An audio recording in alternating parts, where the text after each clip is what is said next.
আসসালামু আলাইকুম, আমি জুবাইর। আজকে টিউটোরিয়ালে আপনাদের যেটা দেখাবো সেটা হচ্ছে কিভাবে টগল ক্লাস তৈরি করব সেটা। এরকম এখানে দেখেন যে এখানে অ্যাক্টিভ ক্লাসটা আছে। আমি যখন এটার উপর ক্লিক দিব সেটা হচ্ছে অ্যাক্টিভ ক্লাসটা চলে যাবে। আবার যখন ক্লিক দিব তখন অ্যাক্টিভ ক্লাসটা চলে আসবে। এটাই হচ্ছে টগল ক্লাস। একবার ক্লাসটা অ্যাড হবে এবং ক্লাসটা রিমুভ হবে। তো এই কাজটা আমরা কিভাবে করব সেটা দেখব। আর এই কাজটার উপর ভিত্তি করেই কিন্তু আমরা এখানে যে মেনুর অ্যাক্টিভ করতেছি না, এটা অ্যাক্টিভ হচ্ছে, আবার ক্লিক দিচ্ছি চলে যাচ্ছে, এটা কিন্তু আমরা করব। তো আমাদের এই কাজটা করার আগে আমাদের কি করতে হবে, এটাকে আগে ভালো মতন বুঝতে হবে, এটুকু ভালো মতন বুঝতে হবে। তো আমরা এই টগল ক্লাসটাকে আমরা ভালো মতন বোঝার জন্য যেটা করতে হবে, এখানে টগল ক্লাস নামে একটা ফোল্ডার নিই, যে টগল ক্লাস index.html,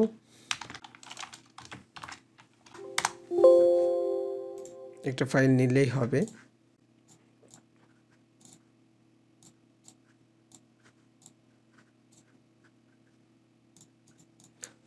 তো এখানে আমাদের HTML ফাইলের যে কোডগুলো লিখতে হয় সেগুলো লিখি। HTML ফাইলে যে কোডগুলো লিখতে হয় সেগুলো লিখি। এটা টগল ক্লাস একটা দিয়ে দিলাম। এখানে দুইটা জিনিস লাগবে, একটা হচ্ছে বাটন লাগবে, বাটনের নাম দিতে পারি আমরা, এটার দরকার নাই। টগল ক্লাস নামে একটা বাটনের নাম দিলাম। এবং আর একটা জিনিস লাগবে, সেটা হচ্ছে বক্স, একটা বক্স লাগবে, তাহলেই হয়ে যাবে। এই বক্সটাকে আমরা কি করব, স্টাইল করব। তো বক্সের একটা আইডি দিয়ে দিই, এই বক্সের আইডির নামটাও আমরা বক্স দিয়ে দিলাম।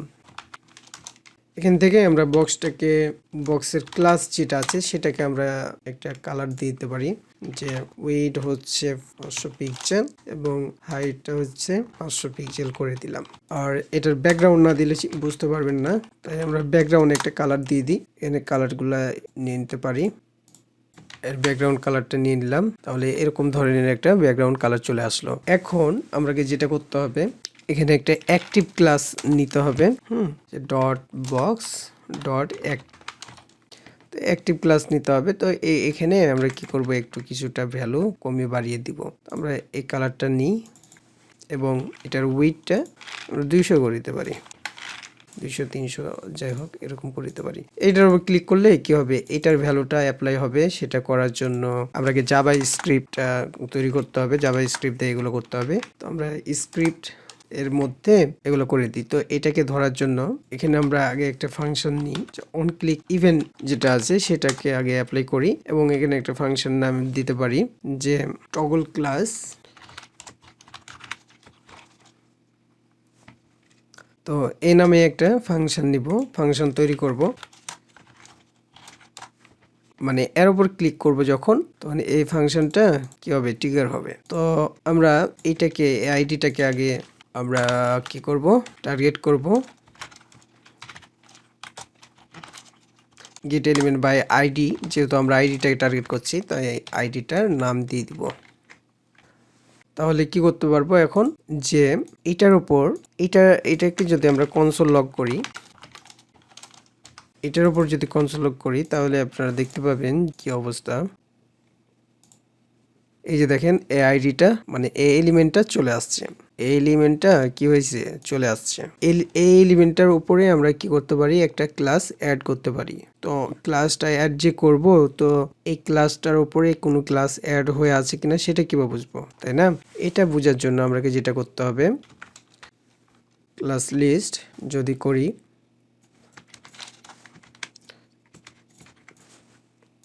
দেখেন যে এখানে ক্লাস লিস্টগুলা দেখিয়ে দিছে যে একটাই আছে, আর এখানে ভ্যালু হচ্ছে কি, সেটা এই ভ্যালুটা দিয়ে দিয়েছে। তো আমরা এখানে ডট দেওয়ার পর যদি একটা ভ্যালু দিই, তাহলে এর উপর ক্লিক করলেই দেখতে পাবো যে শুধু এই যে ক্লাসের একটাই ক্লাস আছে, সেটা হচ্ছে বক্স, সেটা চলে আসছে। তো সেটা সমান সমান আমরা যদি করি, যে সেটা সমান সমান যদি বক্স হয়, এরকম ধরনের আমরা একটা কন্ডিশন দেব, যে ট্রু। যদি বক্স হয় তাহলে বক্স হয়েছে, তার মানে ট্রু হয়েছে, তাই না?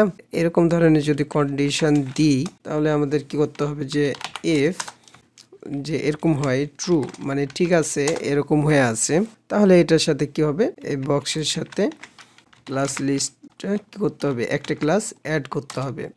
সে ক্লাসটার নাম হবে কি, অ্যাক্টিভ। শুধু ক্লাসের নামটা দিয়ে দিলেই হয়ে যাবে। এই যে ক্লাসের নামটা দিলাম, দেখেন যে এটা চেঞ্জ হয়ে যাচ্ছে। আগে কি কালার ছিল, এখন কি কালার হয়েছে। তো আমি অন্য একটা কালার দিই, তাহলে বুঝতে আরো সুবিধা হবে। এই যে দেখেন এরকম কালার হয়ে যাচ্ছে। এখানে একটা ট্রানজিশন আমরা দিতে পারি, এরকম ধরনের আমরা একটা ট্রানজিশন দিতে পারি। এই যে দেখেন ছোট বড় হচ্ছে। তো এটাকে যখন আমরা কি করব, এইটা চেক করলাম যে এটা আছে, আবার এলস দিয়ে আমরা বলে দিতে পারি যে যখন, এখন দেখেন যে এটা আছে, ঠিক আছে, এটা আছে ভালো কথা। এই যে এখন কি আছে, অ্যাক্টিভ আছে। আর আবার যদি আমরা ক্লিক করি, এটা দেখেন যে ফলস হয়ে যাচ্ছে। ফলস হয়ে গেলে কি হবে, এর মধ্যে ঢুকবে না, তাই না? তখন এর মধ্যে আসবে। তখন আমরা কি করতে হবে, এটার মধ্যে ক্লাস লিস্টটা রিমুভ করে দিতে হবে।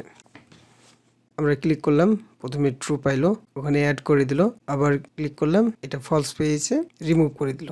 তো এই ট্রানজিশনটা আমরা এখানে না ইউজ করে এখানে ইউজ করতে হবে। এই যে দেখেন কি সুন্দর হয়ে অ্যানিমেশন গুলো হচ্ছে। তার মানে বুঝতে পারছেন যে একবার অ্যাড করছে, একবার রিমুভ করছে। এইভাবে আমরা একটা বাটন তৈরি করলাম। তো এইটাকে আমরা, এই কনসেপ্টটাকে মাথায় নিয়েই আমরা কি করব, আমাদের আরেকটা যে টিউটোরিয়াল তৈরি করব সামনে, সেটা হচ্ছে, তো এইটা তৈরি করব যে এটার উপর ক্লিক করলাম, এরকম ধরনের একটা মেনু চলে আসলো। এটার উপর ক্লিক করলাম, এরকম ধরনের একটা মেনু চলে আসছে। এটাই কাজ করব। একই ধরনের মতো নেই, আমরা আরেকটা জিনিস করতে পারি, সেটা হচ্ছে যে এখানে দেখেন যে আমরা এখানে কি করেছি, ক্লাস লিস্ট অ্যাড করেছি, মানে এরকম ধরনের করে দেখাইছি। তো এটাকে যদি এভাবে না করি, এটাকে আমি একটু কমেন্ট করে দিলাম, পরবর্তীতে আপনারা এই সোর্স কোডগুলো দিয়ে দিব, তখন আপনারা এগুলো দেখে দেখে প্র্যাকটিস করতে পারবেন। এগুলো প্র্যাকটিস করলে অনেকখানি জাভাস্ক্রিপ্ট শিখে যাবেন। এগুলো অবশ্যই প্র্যাকটিস করবেন। আমরা এখান থেকেই দেখাই, তাহলে বুঝতে সুবিধা হবে। এখন ট্রু আছে, এটুকু কপি করে নিলাম। এখানে ক্লাস লিস্টের জায়গায় আমরা গেট অ্যাট্রিবিউট করি, গেট অ্যাট্রিবিউট, এবং কি অ্যাট্রিবিউটগুলো চাচ্ছি সেটা বলে দিতে হবে। আমরা এখানে ক্লাস চাচ্ছি। এই যে দেখেন ক্লাস কি আছে, সেটা যে বক্স আছে। তো আমরা এখানে তাহলে পাওয়া যাচ্ছে যে কি আছে, সেটা বুঝতে পারছি যে বক্স।